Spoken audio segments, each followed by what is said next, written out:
Chers amis, bonjour et bienvenue. Aujourd'hui, nous parlons de l'évangile de ce 5e dimanche de Carême. Ce sont les versets 20 à 33 du chapitre 12 de l'évangile selon saint Jean. Bonjour Jean, merci de m'accueillir sur notre chaîne de vidéos paroissiale. Jean, j'ai une question importante à vous poser. C'est quoi pour vous le temps ? Bon, disons, pour moi, le temps, c'est la seconde, la minute, l'heure, le jour. Le temps, c'est le temps qui passe, avec la régularité et la précision d'une horloge. C'est ça, le temps. Là, Jean, vous me parlez du temps chronologique, un temps linéaire, mesurable par nos horloges. Mais ce temps qui passe, c'est très subjectif, il dépend de la perception que nous en avons, selon notre état psychologique ou l'intensité des événements que nous vivons. Le temps passe plus ou moins vite. D'accord, mais pourquoi cette question sur le temps, au fait ? Eh bien, parce que dans l'Évangile, Jésus parle justement du temps, et il évoque son heure. L'heure est venue, dit-il, où le Fils de l'homme doit être glorifié, mais je vous relis le texte. En ce temps-là, il y avait quelques Grecs parmi ceux qui étaient montés à Jérusalem pour adorer Dieu pendant la fête de la Pâque. Ils abordèrent Philippe, qui était de Bethsaïde, en Galilée, et lui firent cette demande « Nous voudrions voir Jésus ». Philippe va le dire à André, et tous les deux vont le dire à Jésus.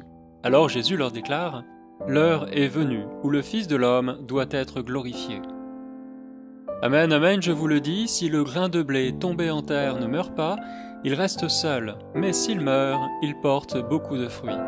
Qui aime sa vie la perd, qui s'en détache en ce monde, la gardera pour la vie éternelle. Si quelqu'un veut me servir, qu'il me suive. Et là où moi je suis, là aussi sera mon serviteur. Si quelqu'un me sert, mon Père l'honorera. Maintenant, mon âme est bouleversée. Que vais-je dire ? Père, sauve-moi de cette heure ? Mais non, c'est pour cela que je suis parvenu à cette heure-ci.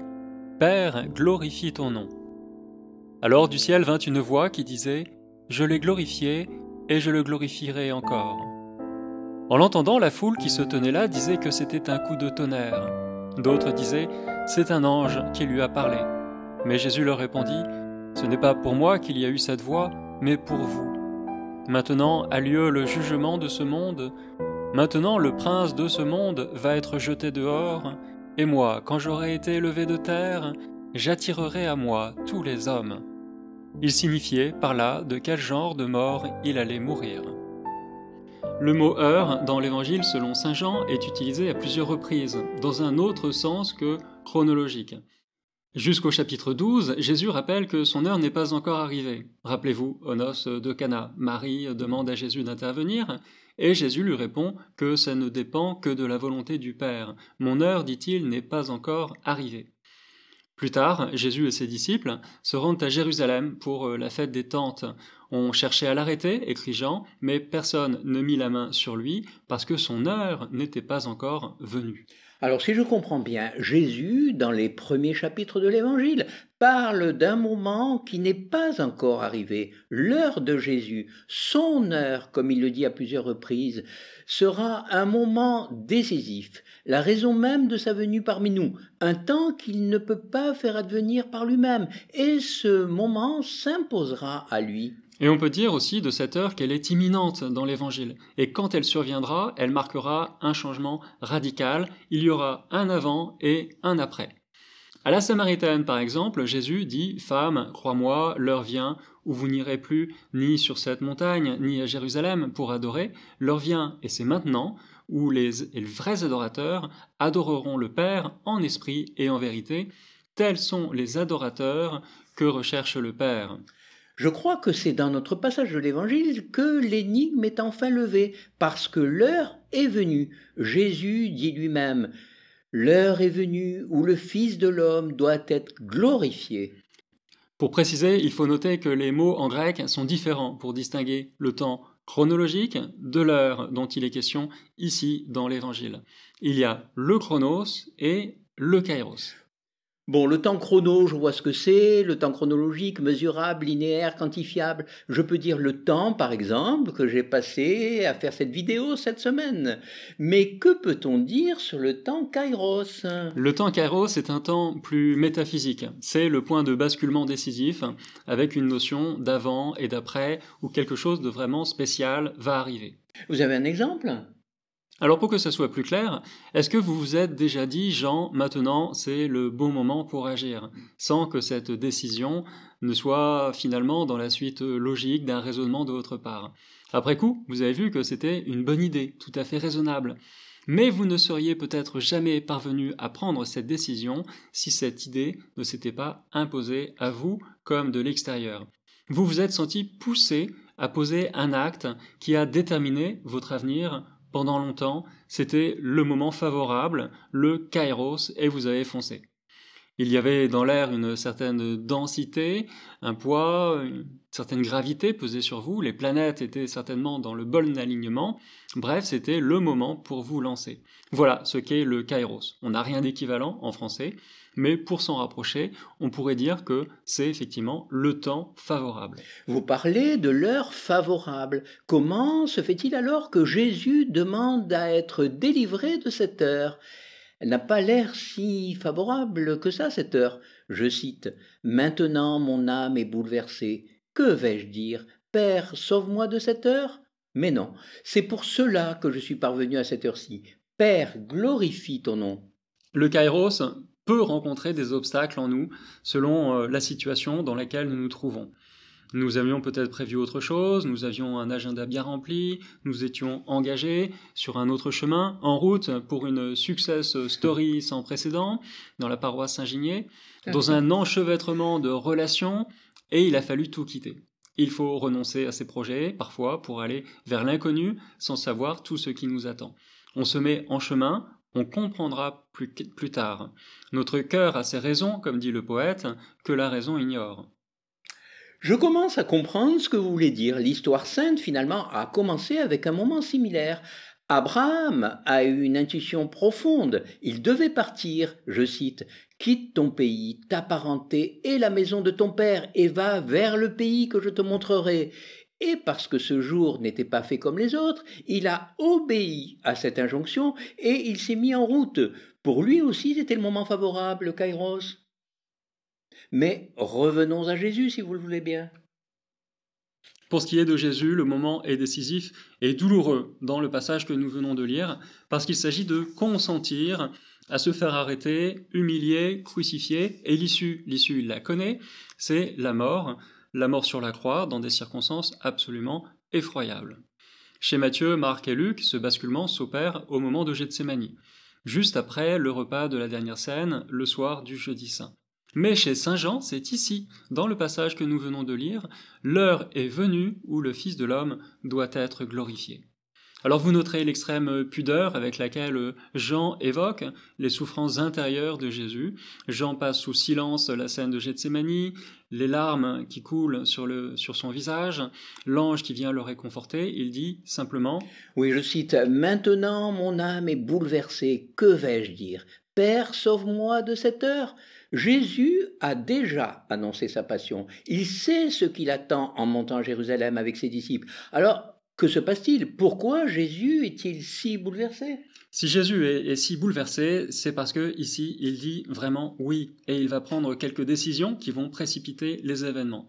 Jésus réunit ses apôtres, il lave les pieds de ses disciples, il prend un dernier repas avec eux, il trempe la bouchée et la donne à Judas. Je cite le passage de l'Évangile selon saint Jean, fils de Simon l'Iscariote, et quand Judas eut pris la bouchée, Satan entra en lui. Jésus dit alors « Ce que tu fais, fais-le vite. » Judas prit donc la bouchée et sortit aussitôt. Or, il faisait nuit. La nuit de la passion a commencé avec ces lignes. Aussi difficile soit-elle, cette décision est aussi raisonnable. Jésus l'explique à ses disciples en ayant recours à une image toute simple, familière pour les disciples de l'époque, comme pour nous encore aujourd'hui, une image tirée de la sagesse paysanne. Il s'agit de l'image du grain de blé. Effectivement, je cite, « Amen, amen, je vous le dis, si le grain de blé tombé en terre ne meurt pas, il reste seul, mais s'il meurt, il porte beaucoup de fruits.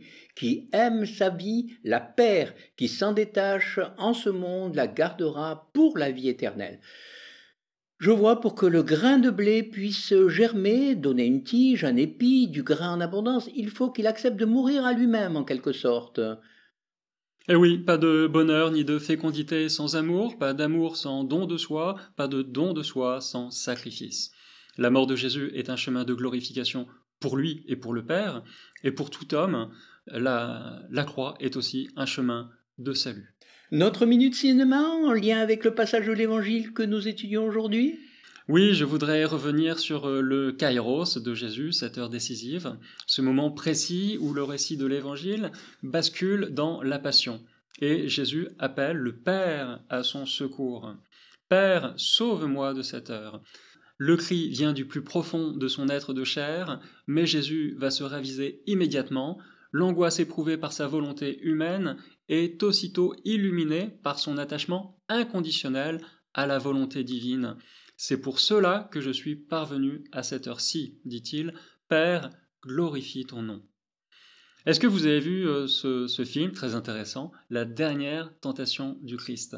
Oui, bien sûr. Le film avait déclenché un tollé dans l'Église catholique. Souvenez-vous, film sorti en 1988 avec Willem Dafoe dans le rôle de Jésus et David Bowie dans le rôle de Pilate. Le film est une adaptation du livre de Nikos Kazantzakis qui s'est attiré les foudres du Vatican avec son roman sorti en 1954.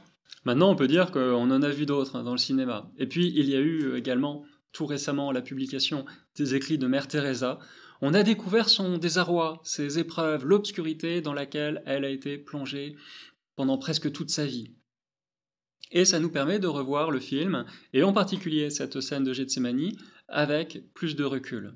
Dans le film, Jésus est complètement désemparé au moment où survient son heure. Il est effondré sous le poids de la souffrance, on peut dire même anéanti. On est donc très loin du Jésus de l'Évangile selon saint Jean, qui montre un Jésus parfaitement maître de lui-même, conscient de ses souffrances, des souffrances qu'il va subir en les acceptant aussitôt. C'est vrai, le film prend de la distance par rapport au texte de l'Évangile, mais il permet aussi de mettre des mots sur le désarroi que l'on peut parfois ressentir en tant que croyant.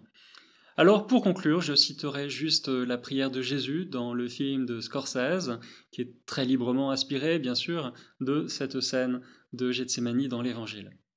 « Je t'en prie, Père, je suis avec toi depuis si longtemps. Je ne t'ai jamais demandé de me choisir. Tu as fait tant de miracles pour les autres. Devant Moïse, tu as ouvert les eaux de la mer Rouge, tu as sauvé Noé, tu as emporté Élie dans un char de feu, et maintenant tu me demandes d'être crucifié. Est-ce que je peux te le demander une fois encore? Faut-il que je meure? Est-ce qu'il n'y a pas une autre solution? Chers amis internautes, merci d'avoir suivi cette vidéo jusqu'au bout. Pensez à liker, à partager, à vous abonner si ce n'est pas déjà fait. Plus bas, vous pouvez aussi écrire un commentaire, une suggestion. Ça nous permettra de nous améliorer. Je rappelle que nous publions nos réflexions toutes les semaines, le lundi à 18h, heure de Paris, pour le dimanche qui suit. Et nous vous disons à la semaine prochaine et très bon carême. Merci Jean, à la semaine prochaine.